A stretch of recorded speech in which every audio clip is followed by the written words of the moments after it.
నమస్తే. కథాసుధ కార్యక్రమానికి అందరికీ స్వాగతం పలుకుతున్నది ప్రొఫెసర్ దుగ్గిరాల రాజకిషోర్, విశాఖపట్నం. అనగనగా ఒక సాధువు ఉండేవాడు. ఆయనకి అనిపించింది కాశీ వెళ్ళి అక్కడ ఎంతో కాలంగా నిశ్చలంగా తపస్సు చేసుకునేవాళ్ళు ఉంటారు. అలాంటి వాళ్ళని ఒకళ్ళని గురువుగా పొంది బ్రహ్మత్వాన్ని సిద్ధింపజేసుకోవాలి అలా అనుకుని కాలినడకన కాశీకి బయలుదేరాడు. దారిలో ఒక చెరువు వచ్చింది. ఆ చెరువు గట్టున ఒక జాలరివాడు గేలం వేసి చేపలు పడుతున్నాడు. తెలిసిందే కదా, గేలం ఆ కొక్కానికి చివర ఎర పెడతారు, నీటిలో వదులుతారు. కదలకూడదు, కదలకుండా నిశ్చలంగా అలాగే ఉండాలి. అందులో ఉండే చేపల్లో ఏదో ఒకటి ఎర అందుకుందామని పట్టుకుంటుంది, కొక్కానికి చిక్కుంటుంది. అది జరిగేంత వరకు నిశ్చలంగా కదలకుండా ఉండాలి. సరే, ఆ జాలరివాడిని చూసి అతని దగ్గరికి వెళ్ళి సాధువు అడిగాడు, బాబు, కాశీకి ఎలా వెళ్ళాలో దారి చెప్తావా అని.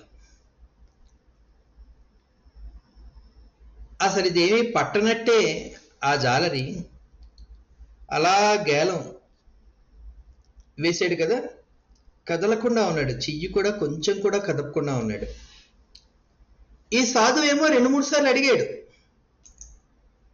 కానీ అసలు పక్కన ఎవరో ఉన్నారు అనే ధ్యాసే లేకుండా తన దృష్టిని ఆ గేలానికి చిక్కబోయే చేప మీదే నిలిపి కదలకుండా అలా ఉన్నాడు.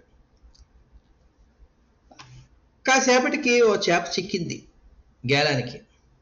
వెంటనే పైకి ఇలా అన్నాడు. ఆ తాడుతో పాటు చేప వచ్చింది. దాన్ని తీసి బుట్టలో వేసుకుని ఇలా తిరగంగానే ఆ సాధువుని చూశాడు. అయ్యా, ఎవరండి మీరు? ఇందాక నుంచి చాలాసేపు నుంచి నుంచున్నట్టు అనిపిస్తోంది మీ తీరు చూస్తుంటే, మీకు ఏం కావాలండి అని అడిగాడు. వెంటనే ఆ సాధువు ఆ జాలారి కాళ్ళకి సాష్టాంగపడి నమస్కారం చేసి, బాబు, నువ్వే నా గురువువి అన్నాడు. బాబు, అదేంటండి బాబు, మీరు చూస్తే పెద్దవాళ్ళలా ఉన్నారు, పెద్ద పెద్ద మాటలు మాట్లాడుతున్నాను. నేను చేపలు పట్టుకుని బజారుకి వెళ్ళి అమ్ముకుని ఆ వచ్చిన దాంతో పొట్ట నింపుకునేవాడిని. నేను గురువేంటండి బాబు, మీరు చాలా పెద్ద పెద్ద మాటలు మాట్లాడుతున్నారంటే, లేదు, నాకు బ్రహ్మత్వం ఏదో సిద్ధించాలి, అది అందించే గురువు కోసం కాశీకి వెళ్తున్నాను. అది సిద్ధించాలి అంటే నేను ఏది కావాలని కోరుకున్నానో దాని మీదే నా దృష్టి ఉండాలి. నా ఆలోచనల్ని అసలు అటుపక్కి ఇటుపక్కి పోనివ్వకూడదు. ఇక్కడ నేను 4-5 సార్లు నిన్ను కాశీకి ఎలా వెళ్ళాలి అని అడుగుతున్నా, అసలు పక్కన ఒక మనిషి ఉన్నాడు, తను ఏదో అడుగుతున్నాడు అనే ధ్యాసే లేకుండా నీ దృష్టి అంతా చేప మీద, నీ గేలానికి చెక్కబోయే చేప మీదే నిలిపి కదలకుండా అలా నుంచున్నావు. ఇవాళ నిన్ను చూసిన తర్వాత ఏకాగ్రతతో దృష్టి మొత్తాన్ని ఏది కావాలో దాని మీదే సిద్ధింపజేయాలి అన్న విషయం నాకు అర్థమైంది నాయన. కాబట్టి నువ్వే నా గురువువి, నేను వెళ్తాను.